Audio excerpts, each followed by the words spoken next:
Support for the Nature Museum is provided by Rose Pest Solutions, protecting homes, businesses, health, and the environment since 1860.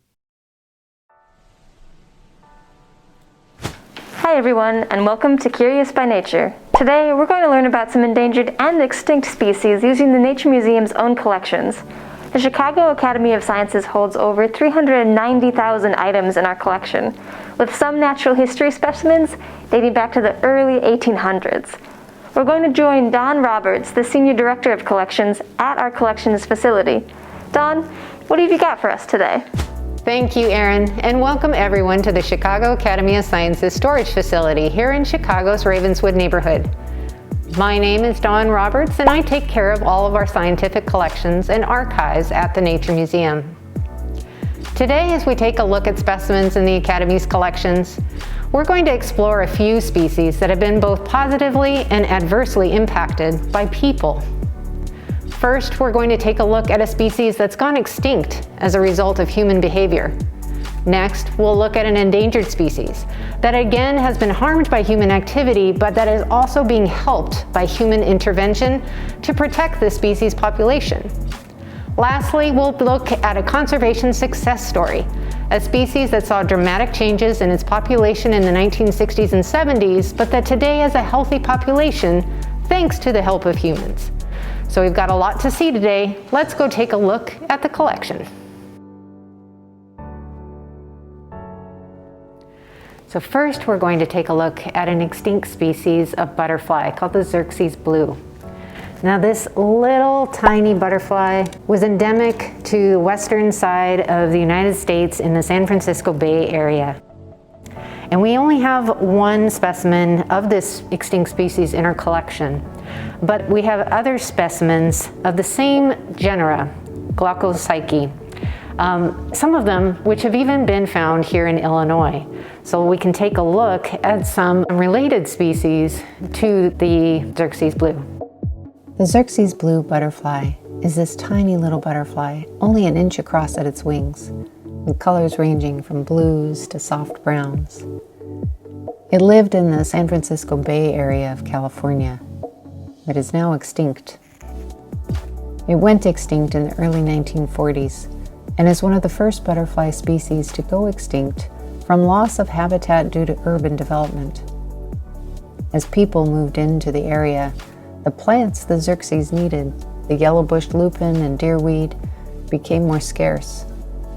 Once that habitat was gone, the butterfly was too. When studying specific animals, it is helpful to look at preserved specimens as well as observe living individuals in their habitat. With extinct species, we don't have that option. There aren't many specimens of the Xerces blue in museum collections either.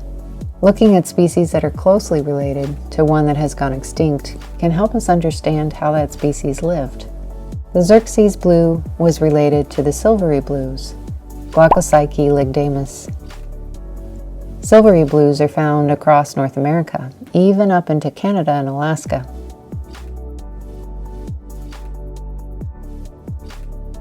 So next, we're going to take a look at the California condor. And here we have a study skin specimen.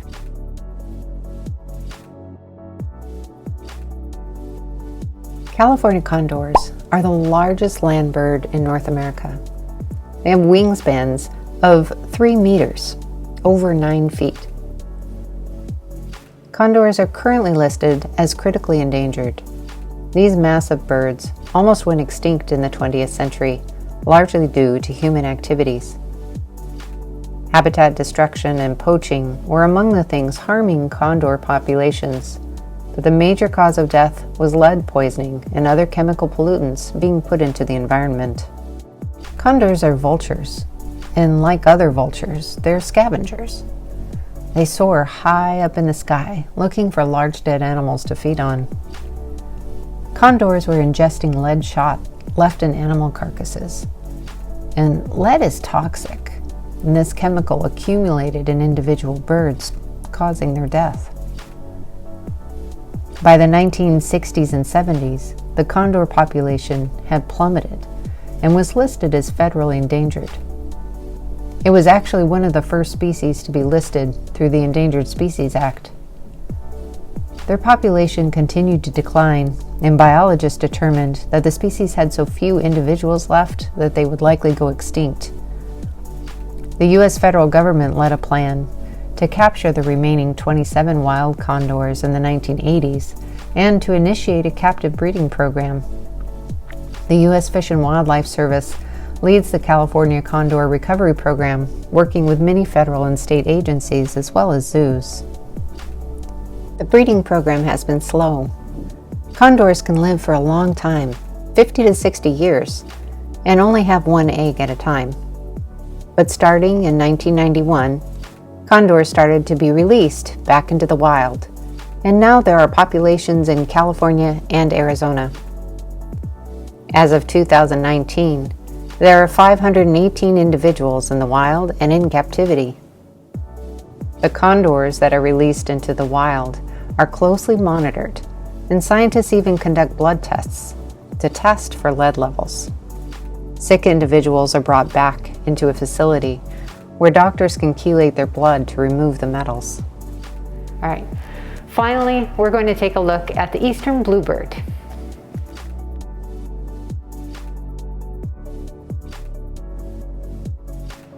Eastern bluebirds are a native bird species in Illinois. They were once very common in this area, but suffered major population declines starting in the 1920s due to introduced species such as European starlings and house sparrows. These two types of birds like the same kind of nesting habitat as our native eastern bluebird, but are larger and more aggressive. Starlings are even known for chasing away other birds and kicking out eggs if they want to take over a nest site. Starlings and house sparrows are highly adaptable, and as they spread across North America in the 20th century, they outcompeted bluebirds. The bluebird story has a positive turn, though. They are secondary cavity nesters, which means they like to make their nests in cavities, but as they are small, they don't carve out their own holes. They rely on ones already made by other animals. As early as in the 1930s, people started creating nesting boxes for bluebirds, and the key for these was making the opening only big enough for the bluebirds, so as to keep the larger species, like the starlings, out. Community and birding groups brought greater focus to the effort in the 1960s and 70s.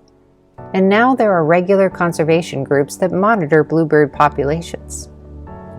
The nesting boxes have been quite successful, and is one way that people can support this native species.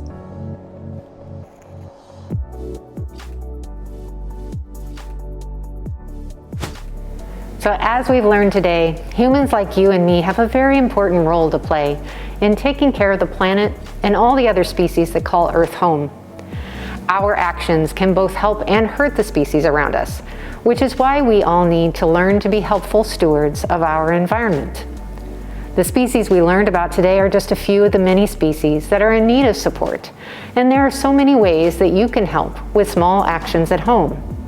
You can always head to the Nature Museum's website to learn more about some of our local species and actions you can take to get involved in supporting them. Thanks for joining us on our tour today. And now, back to Erin. Thank you, Dawn, for all of the information and for sharing with us the importance of caring for wildlife. If you enjoyed today's episode, be sure to give it a like and be sure to subscribe for future episodes.